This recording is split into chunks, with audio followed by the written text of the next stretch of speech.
किसान भाइयों नमस्कार, जय श्री राम। आज की इस वीडियो के माध्यम से हम बात करेंगे गेहूं की फसल पर यूरिया खाद सिंचाई के पहले प्रयोग करें या फिर सिंचाई के बाद में प्रयोग करना चाहिए ताकि रिजल्ट अच्छे मिलें। क्योंकि अधिकतर जो 90% जो गेहूं के फार्मर्स हैं वो यूरिया खाद का इस्तेमाल लगभग सिंचाई के पहले प्रयोग करते हैं।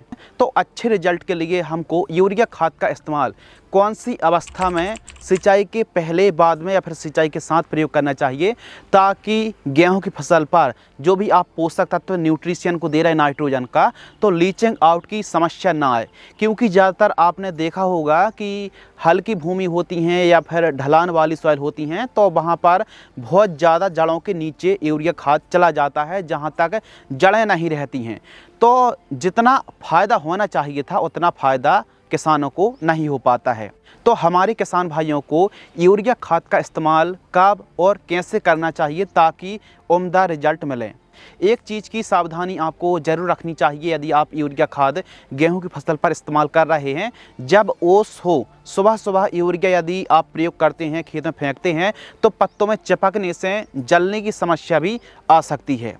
तो चलिए टॉपिक पर आते हैं, गेहूं की फसल पर यूरिया खाद सिंचाई के पहले प्रयोग करें या फिर बाद में। इस क्वेश्चन का जो जवाब है ना वो दो प्रकार से दिया जा सकता है। एक तो वो किसान भाई जिनकी जो भूमि है ना हल्की है या फिर ढलान वाली भूमि पर, यदि आपकी सॉइल बिल्कुल हल्की है, रेतीली भूमि है, ढलान वाली भूमि है, तो वो किसान भाई यूरिया खाद का इस्तेमाल सिंचाई के बाद में करना चाहिए। बाद में यूरिया खाद इस्तेमाल करने से बहुत ही शानदार रिजल्ट देखने के लिए मिलते हैं। यदि आप हल्की भूमि पर सिंचाई के पहले यूरिया खाद का इस्तेमाल करेंगे तो सिंचाई करने से जो भी पोषक तत्व हैं, जो भी नाइट्रोजन हैं, वो लीचिंग आउट की समस्या आ जाती है, यानी पानी में घुल करके बहुत ज़्यादा नीचे चली जाती है। तो इसीलिए सिंचाई के बाद जब नमी रहती है तो हल्की भूमि पर वे किसान भाई सिंचाई के, यदि मान लीजिए आपने सिंचाई दोपहर के समय करी है तो शाम तक आप यूरिया खाद का इस्तेमाल कर लीजिए। और ख़ासकर रेतीली भूमि और हल्की सॉइल वाले किसानों के लिए यूरिया के सर्वोत्तम रिजल्ट मिलें तो इसके लिए आप एक काम कर सकते हैं कि मान लीजिए आप 1 एकड़ में 1 बैग यूरिया खाद का इस्तेमाल कर रहे हैं तो कम से कम 40 से 50 ml की दर से सिलिकॉन चिप को मिलाकर यूरिया में इस्तेमाल करेंगे। यूरिया के साथ चिप को मिलाकर प्रयोग करें, जो रिजल्ट है ना 4 चांद लग जाएंगे। और खासकर यह जो जुगाड़ है बहुत ही शानदार काम करता है। और खासकर यदि आप हल्की भूमि पर यूरिया सिंचाई के पहले इस्तेमाल करते हैं तो घुल करके बहुत ज़्यादा नीचे चली जाती है।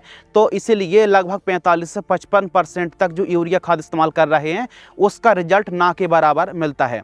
तो यदि आप यूरिया खाद का इस्तेमाल कर रहे हैं, हल्की भूमि है, तो फिर आप एकदम से यूरिया खाद का इस्तेमाल ना करके छोटे छोटे टुकड़ों में यानी कम मात्रा पर यूरिया का इस्तेमाल करें और सिंचाई के बाद प्रयोग करेंगे तो बहुत ही अच्छे रिजल्ट देखने के लिए मिलेंगे। और ढलान वाली जो भूमि रहती हैं यूरिया खाद मतलब घुल करके बह भी जाती है, तो इसलिए सिंचाई के बाद प्रयोग करें।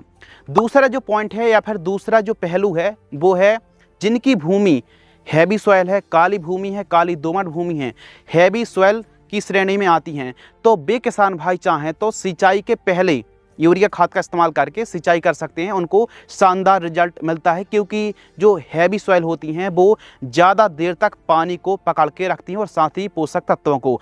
तो हैवी सॉइल पर लीचिंग आउट की समस्या बिल्कुल भी नहीं आती है। एक अच्छे फुटाव के लिए और शानदार बढ़वार के लिए और कल्लों की संख्या बढ़ाने के लिए गेहूं की फसल पर जो आप सिंचाई कर रहे हैं खुला हुआ पानी का ही आपको प्रयोग करना चाहिए। यानी जो इरिगेशन सिस्टम है खुला हुआ पानी का ही यानी फ्लैट इरिगेशन से सिंचाई करने पर शानदार ग्रोथ और बढ़वार देखने के लिए मिलती है। अब बात आती है रिजल्ट के बारे में यानी निष्कर्ष के बारे में। आपकी भूमि हल्की है या फिर दोमट भूमि है, रिजल्ट कैसे अच्छा मिलेगा। तो आप एक काम करें कि सिंचाई पहले करें और फिर खाद यूरिया खाद का इस्तेमाल करें, आपको एक अलग प्रकार का रिजल्ट देखने के लिए मिलेगा। यानी जिन खेतों पर पहले सिंचाई और फिर यूरिया खाद का इस्तेमाल किया गया वहाँ के रिजल्ट में और यूरिया खाद पहले और फिर सिंचाई बाद में दोनों में काफ़ी अंतर देखने के लिए मिला है। तो एक अच्छे रिजल्ट के लिए आप एक काम कर सकते हैं कि पहले सिंचाई करें और फिर उसके बाद यूरिया खाद का इस्तेमाल करें। बहुत अच्छे से यूरिया खाद घुल भी जाएगी और जड़ों तक ही सीमित रहने वाली है, बहुत ज़्यादा घुल के अंदर नहीं जाएगी, बहुत ज़्यादा नीचे नहीं जाएगी। जितनी नीचे जाएगी उतनी हमारी जड़ें पहुंच जाती हैं और अच्छा रिजल्ट देखने के लिए मिलता है। एक चीज़ और आप समझ सकते हैं, यदि आप स्प्रिंकलर से खेती करते, स्प्रिंकलर से सिंचाई करते हैं, तो आप ये काम कर सकते हैं कि पहले यूरिया खाद का इस्तेमाल करें और फिर स्प्रिंकलर से आप सिंचाई कर सकते हैं।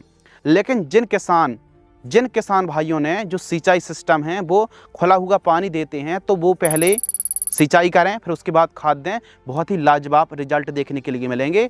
और जो सिलिकॉन चिपको वाला हमने जुगाड़ बताया ना, उसको आप 1 एकड़ में यूज करके देख लेना, बहुत ही लाजवाब आपको रिजल्ट मिलेंगे। गेहूं की फसल पर यूरिया खाद की मात्रा और अवस्था की बात करें तो अच्छे रिजल्ट के लिए 20 से 25 किलोग्राम बुआई के समय प्रयोग करें। हरियाली काफ़ी शानदार देखने के लिए मिलेगी।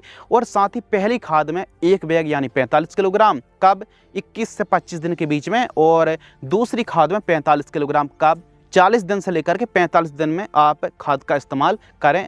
उच्चतम रिजल्ट मिलेंगे और शानदार परिणाम देखने के लिए मिलेंगे। तो इस प्रकार हमारे किसान भाई गेहूं की फसल पर यूरिया खाद का इस्तेमाल करके सर्वोत्तम रिजल्ट प्राप्त कर सकते हैं। यदि आपको यह वीडियो पसंद आती है तो वीडियो को लाइक करें। धन्यवाद।